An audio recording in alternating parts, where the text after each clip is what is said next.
Jane Eyre by Charlotte Brontë. Chapter 14. For several subsequent days I saw little of Mr. Rochester. In the mornings he seemed much engaged with business, and in the afternoon gentlemen from Millcote or the neighbourhood called, and sometimes stayed to dine with him. When his sprain was well enough to admit of horse exercise, he rode out a good deal, probably to return these visits, as he generally did not come back till late at night. During this interval, even Adele was seldom sent for to his presence, and all my acquaintance with him was confined to an occasional rencontre in the hall, on the stairs, or in the gallery, when he would sometimes pass me haughtily and coldly, just acknowledging my presence by a distant nod or a cool glance, and sometimes bow and smile with gentlemanlike affability. His changes of mood did not offend me, because I saw that I had nothing to do with their alternation. The ebb and flow depended on causes quite disconnected with me. One day he had had company to dinner, and had sent for my portfolio, in order, doubtless, to exhibit its contents.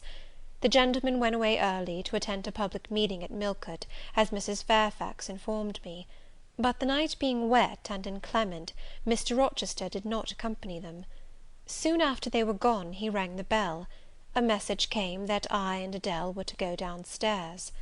I brushed Adele's hair and made her neat, and having ascertained that I was myself in my usual Quaker trim, where there was nothing to retouch, all being too close and plain, braided locks included, to admit of disarrangement, we descended. Adele wondering whether the petit coffre was at length come, for, owing to some mistake, its arrival had hitherto been delayed. She was gratified. There it stood, a little carton, on the table when we entered the dining room. She appeared to know it by instinct. "Ma boîte! Ma boîte!" exclaimed she, running towards it. "Yes, there is your boîte at last. Take it into a corner, you genuine daughter of Paris, and amuse yourself with disemboweling it," said the deep and rather sarcastic voice of Mr. Rochester, proceeding from the depths of an immense easy-chair at the fireside.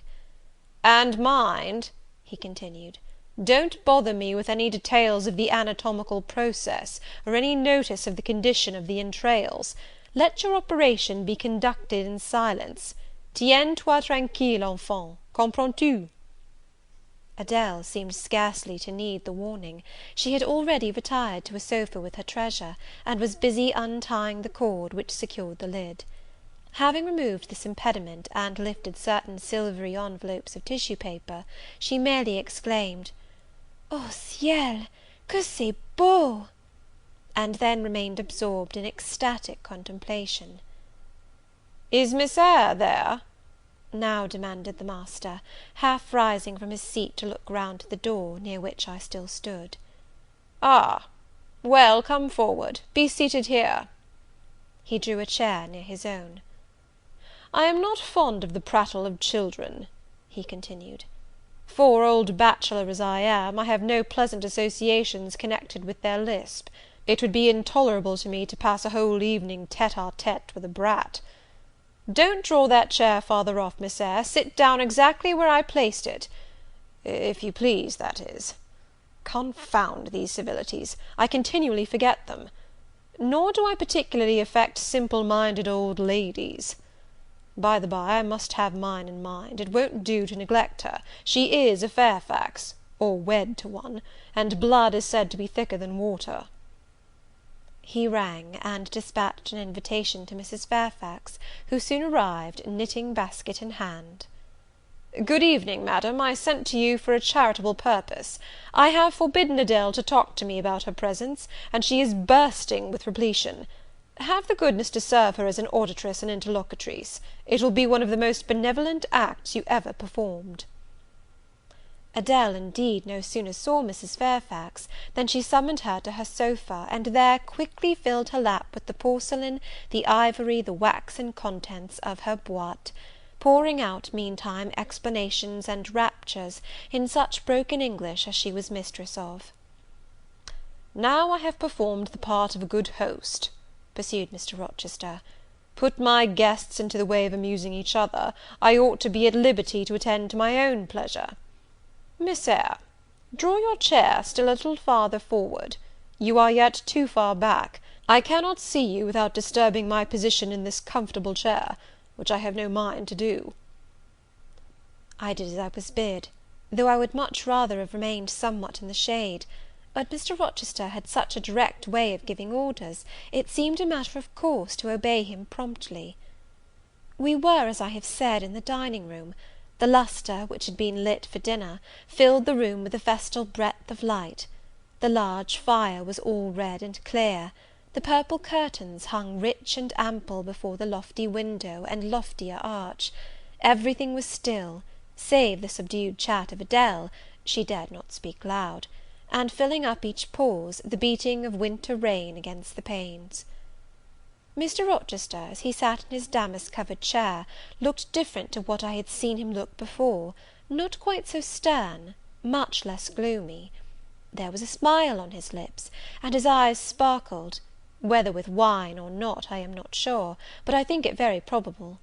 He was, in short, in his after-dinner mood, more expanded and genial, and also more self-indulgent than the frigid and rigid temper of the morning. Still he looked preciously grim, cushioning his massive head against the swelling back of his chair, and receiving the light of the fire on his granite-hewn features, and in his great dark eyes. For he had great dark eyes, and very fine eyes too, not without a certain change in their depth sometimes, which, if it was not softness, reminded you, at least, of that feeling. He had been looking 2 minutes at the fire, and I had been looking the same length of time at him, when, turning suddenly, he caught my gaze fastened on his physiognomy. "You examine me, Miss Eyre," said he. "Do you think me handsome?" I should, if I had deliberated, have replied to this question by something conventionally vague and polite; but the answer somehow slipped from my tongue before I was aware. "No, Sir." "Ah? By my word, there is something singular about you," said he. "You have the air of a little Nonette, quaint, quiet, grave, and simple, as you sit with your hands before you, and your eyes generally bent on the carpet, except, by the by, when they are directed piercingly to my face, as just now, for instance; and when one asks you a question, or makes a remark to which you are obliged to reply, you rap out a round rejoinder, which, if not blunt, is at least brusque. What do you mean by it?" "Sir, I was too plain. I beg your pardon. I ought to have replied that it was not easy to give an impromptu answer to a question about appearances, that tastes mostly differ, and that beauty is of little consequence, or something of that sort." "You ought to have replied no such thing. Beauty of little consequence, indeed! And so, under pretence of softening the previous outrage, of stroking and soothing me into placidity, you stick a sly penknife under my ear. Go on. What fault do you find with me, pray? I suppose I have all my limbs and all my features like any other man?" "Mr. Rochester, allow me to disown my first answer. I intended no pointed repartee, it was only a blunder." "Just so. I think so, and you shall be answerable for it.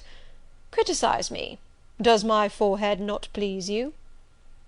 He lifted up the sable waves of hair which lay horizontally over his brow, and showed a solid enough mass of intellectual organs, but an abrupt deficiency where the suave sign of benevolence should have risen. "Now, Ma'am, am I a fool?" "Far from it, Sir. You would perhaps think me rude if I inquired in return whether you are a philanthropist?" "There again! Another stick of the penknife, when she pretended to pat my head; and that is because I said I did not like the society of children and old women, low be it spoken. No, young lady, I am not a general philanthropist, but I bear a conscience," and he pointed to the prominences which are said to indicate that faculty, and which, fortunately for him, was sufficiently conspicuous, giving indeed a marked breadth to the upper part of his head.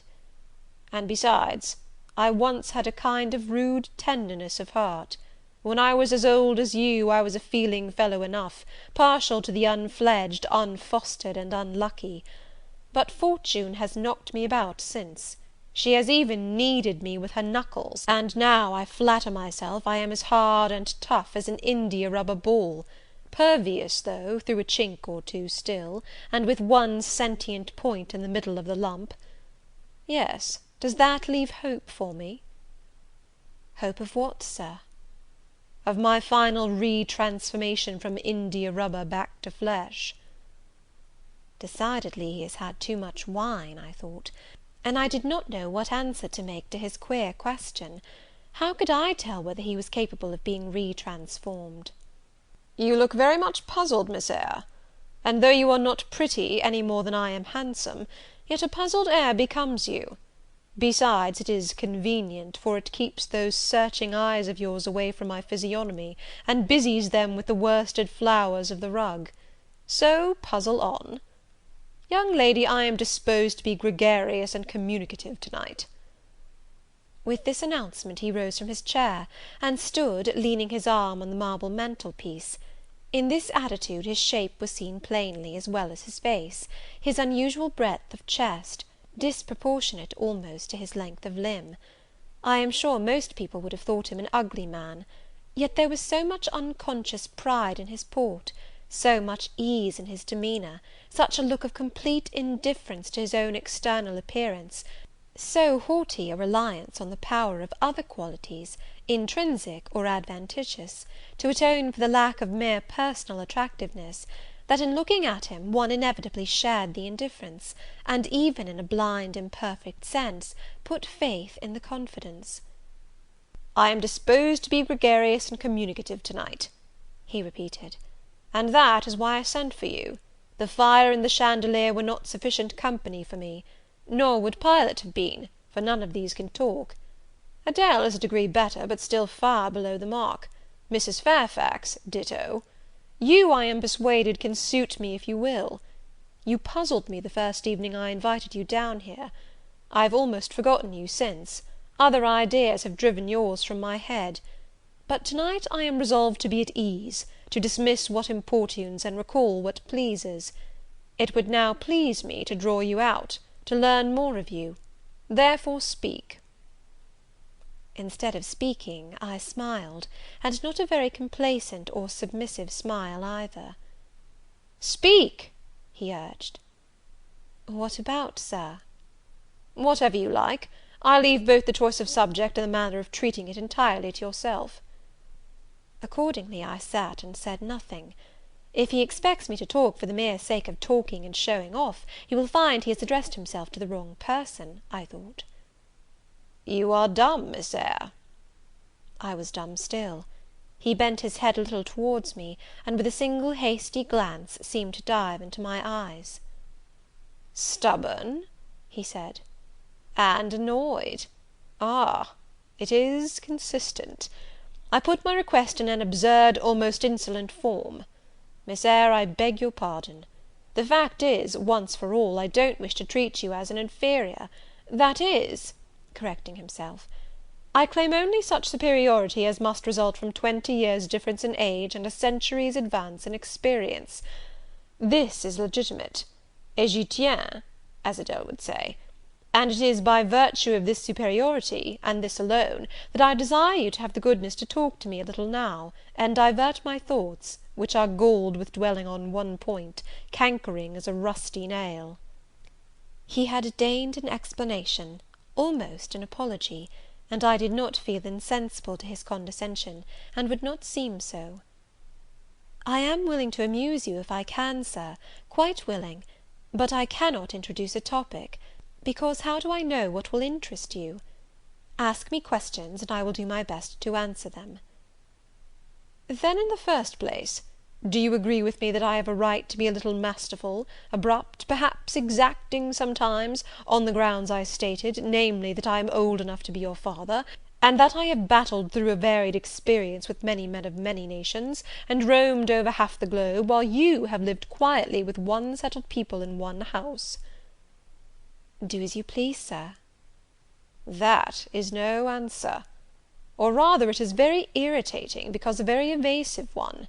Reply clearly." "I don't think, Sir, you have a right to command me, merely because you are older than I, or because you have seen more of the world than I have. Your claim to superiority depends on the use you have made of your time and experience." Promptly spoken. But I won't allow that, seeing it would never suit my case, as I have made an indifferent, not to say a bad, use of both advantages. Leaving superiority out of the question, then, you must still agree to receive my orders now and then, without being piqued or hurt by the tone of command. Will you?" I smiled. I thought to myself, Mr. Rochester is peculiar. He seems to forget that he pays me £30 per annum for receiving his orders. "The smile is very well," said he, catching instantly the passing expression. "But speak too." "I was thinking, Sir, that very few masters would trouble themselves to inquire whether or not their paid subordinates were piqued and hurt by their orders." "Paid subordinates? What? You are my paid subordinate, are you? Oh yes, I had forgotten the salary. Well, then, on that mercenary ground, will you agree to let me hector a little?" "No, Sir, not on that ground; but on the ground that you did forget it, and that you care whether or not a dependent is comfortable in his dependency, I agree heartily." "And will you consent to dispense with a great many conventional forms and phrases, without thinking that the omission arises from insolence?" "I am sure, Sir, I should never mistake informality for insolence. One I rather like, the other nothing free born would submit to, even for a salary." "Humbug! Most things free born will submit to anything for a salary. Therefore keep to yourself, and don't venture on generalities of which you are intensely ignorant. However, I mentally shake hands with you for your answer, despite its inaccuracy; and as much for the manner in which it was said, as for the substance of the speech. The manner was frank and sincere. One does not often see such a manner. No, on the contrary, affectation, or coldness, or stupid, coarse-minded misapprehension of one's meaning, are the usual rewards of candour. Not 3 in 3,000 raw schoolgirl governesses would have answered me as you have just done. But I don't mean to flatter you. If you are cast in a different mould to the majority, it is no merit of yours. Nature did it. And then, after all, I go too fast in my conclusions. For what I yet know, you may be no better than the rest. You may have intolerable defects to counterbalance your few good points." And so may you, I thought. My eye met his as the idea crossed my mind. He seemed to read the glance, answering as if its import had been spoken as well as imagined. "Yes, yes, you are right," said he. "I have plenty of faults of my own. I know it, and I don't wish to palliate them, I assure you. God wot, I need not be too severe about others. I have a past experience, a series of deeds, a colour of life to contemplate within my own breast, which I might well call my sneers and censures from my neighbours to myself. I started, or rather, for like other defaulters, I like to lay half the blame on ill fortune and adverse circumstances, was thrust on to a wrong tack at the age of 21, and have never recovered the right course since. But I might have been very different. I might have been as good as you, wiser, almost as stainless. I envy you your peace of mind, your clean conscience, your unpolluted memory.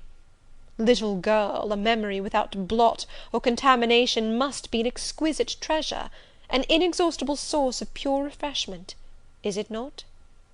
"How was your memory when you were 18, Sir?" "All right then. Limpid, salubrious. No gush of bilge water had turned it to fetid puddle. I was your equal at 18, quite your equal. Nature meant me to be, on the whole, a good man, Miss Eyre, one of the better kind, and you see I am not so. You would say you don't see it; at least I flatter myself I read as much in your eye. Beware, by the by, what you express with that organ. I am quick at interpreting its language. Then take my word for it, I am not a villain, you are not to suppose that. Not to attribute to me any such bad eminence, but owing, I verily believe, rather to circumstances than to my natural bent, I am a trite, commonplace sinner, hackneyed in all the poor petty dissipations with which the rich and worthless try to put on life. Do you wonder that I avow this to you? Know that in the course of your future life you will often find yourself elected the involuntarily confidant of your acquaintances' secrets. People will instinctively find out, as I have done, that it is not your forte to tell of yourself, but to listen while others talk of themselves. They will feel, too, that you listen with no malevolent scorn of their indiscretion, but with a kind of innate sympathy, not the less comforting and encouraging because it is very unobtrusive in its manifestations. How do you know? How can you guess all this, sir? I know it well. Therefore I proceed almost as freely as if I were writing my thoughts in a diary. You would say I should have been superior to circumstances. So I should. But you see I was not. When fate wronged me, I had not the wisdom to remain cool. I turned desperate. Then I degenerated. Now, when any vicious simpleton excites my disgust by his paltry ribaldry, I cannot flatter myself that I am better than he. I am forced to confess that he and I are on a level. I wish I had stood firm. God knows I do. Dread remorse when you are tempted to err, Miss Eyre. Remorse is the poison of life. Repentance is said to be its cure, sir. It is not its cure. Reformation may be its cure, and I could reform. I have strength yet for that, but where is the use of thinking of it, hampered, burdened, cursed as I am?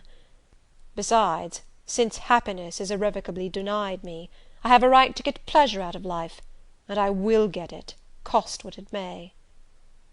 Then you will degenerate still more, sir. Possibly. Yet why should I, if I can get sweet, fresh pleasure? And I may get it as sweet and fresh as the wild honey the bee gathers on the moor. It will sting. It will taste bitter, sir. How do you know? You never tried it. How very serious, how very solemn you look! And you are as ignorant of the matter as this cameo head," taking one from the mantelpiece. "You have no right to preach to me, you neophyte, that have not passed the porch of life, and are absolutely unacquainted with its mysteries."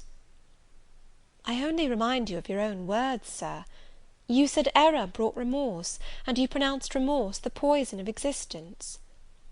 "And who talks of error now? I scarcely think the notion that flitted across my brain was an error. I believe it was an inspiration rather than a temptation. It was very genial, very soothing. I know that. Here it comes again. It is no devil, I assure you; or if it be, it has put on the robes of an angel of light. I think I must admit so fair a guest when it asks entrance to my heart." "Distrust it, sir. It is not a true angel." "Once more, how do you know? By what instinct do you pretend to distinguish between a fallen seraph of the abyss and a messenger from the eternal throne? Between a guide and a seducer?" "I judge by your countenance, sir, which was troubled when you said the suggestion had returned upon you. I feel sure it will work you more misery if you listen to it." "Not at all. It bears the most gracious message in the world. For the rest, you are not my conscience keeper, so don't make yourself uneasy. Here, come in, bonny wanderer." He said this as if he spoke to a vision, viewless to any eye but his own. Then, folding his arms, which he had half extended, on his chest, he seemed to enclose in their embrace the invisible being. "Now," he continued, again addressing me, "I have received the pilgrim, a disguised deity, as I verily believe. Already it has done me good. My heart was a sort of charnel; it will now be a shrine." "To speak truth, sir, I don't understand you at all. I cannot keep up the conversation because it has got out of my depth. Only one thing I know. You said you were not as good as you should like to be, and that you regretted your own imperfection. One thing I can comprehend. You intimated that to have a sullied memory was a perpetual bane.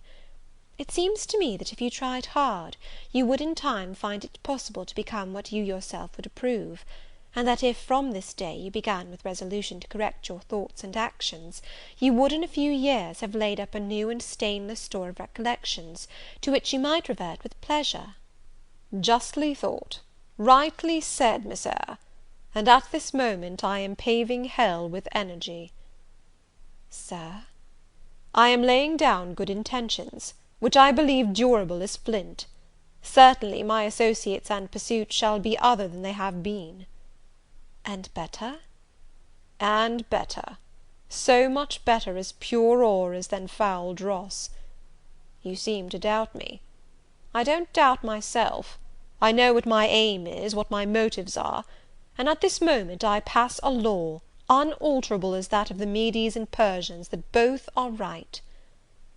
They cannot be, sir, if they require a new statute to legalize them. They are, Miss Eyre, though they absolutely require a new statute. Unheard of combinations of circumstances demand unheard of rules. That sounds a dangerous maxim, sir, because one can see at once that it is liable to abuse. Sententious sage! So it is, but I swear by my household gods not to abuse it. You are human and fallible. I am. So are you. What then? The human and fallible should not arrogate a power with which the divine and perfect alone can be safely entrusted. What power? That of saying of any strange, unsanctioned line of action, let it be right. Let it be right. The very words, you have pronounced them. May it be right, then? I said, as I rose, deeming it useless to continue a discourse which was all darkness to me, and besides, sensible that the character of my interlocutor was beyond my penetration, at least beyond its present reach, and feeling the uncertainty, the vague sense of insecurity which accompanies a conviction of ignorance. Where are you going? To put Adele to bed. It is past her bedtime. You are afraid of me, because I talk like a sphinx. Your language is enigmatical, sir, but though I am bewildered, I am certainly not afraid. You are afraid. Your self-love dreads a blunder. In that sense I do feel apprehensive. I have no wish to talk nonsense. If you did, it would be in such a grave, quiet manner I should mistake it for sense. Do you never laugh, Miss Eyre? Don't trouble yourself to answer. I see you laugh rarely, but you can laugh very merrily. Believe me, you are not naturally austere, any more than I am naturally vicious. The low wood constraint still clings to you somewhat, controlling your features, muffling your voice, and restricting your limbs, and you fear in the presence of a man and a brother, or father, or master, or what you will, to smile too gaily, speak too freely, or move too quickly. But in time I think you will learn to be natural with me, as I find it impossible to be conventional with you, and then your looks and movements will have more vivacity and variety than they dare offer now. I see at intervals the glance of a curious sort of bird through the close-set bars of a cage. A vivid, restless, resolute captive is there. Were it but free, it would soar cloud high. You are still bent on going? It has struck 9, sir. Never mind. Wait a minute. Adele is not ready to go to bed yet. My position, Miss Eyre, with my back to the fire and my face to the room, favours observation. While talking to you, I have also occasionally watched Adele. I have my own reasons for thinking her a curious study, reasons that I may, nay, that I shall impart to you some day. She pulled out of her box about 10 minutes ago a little pink silk frock. Rapture lit her face as she unfolded it. Coquetry runs in her blood, blends with her brains, and seasons the marrow of her bones. Il faut que je sais, cried she, et à l'instant même she rushed out of the room. She is now with Sophy, undergoing a robing process. In a few minutes she will re-enter, and I know what I shall see. A miniature of Céline Varenne as she used to appear on the boards at the rising of... but never mind that. However, my tenderest feelings are about to receive a shock. Such is my presentiment. Stay now to see whether it will be realized. Ere long, Adele's little foot was heard tripping across the hall. She entered, transformed as her guardian had predicted. A dress of rose-coloured satin, very short, and as full in the skirt as it could be gathered, replaced the brown frock she had previously worn. A wreath of rosebuds circled her forehead. Her feet were dressed in silk stockings and small white satin sandals. "Est-ce que ma robe va bien?" cried she, bounding forwards. "Et mes souliers, et mes bras! Tenez, je crois que je vais danser." And spreading out her dress, she chassed across the room, till, having reached Mr. Rochester, she wheeled lightly round before him on tiptoe, then dropped on one knee at his feet, exclaiming, "Monsieur, je vous remercie mille fois de votre bonté."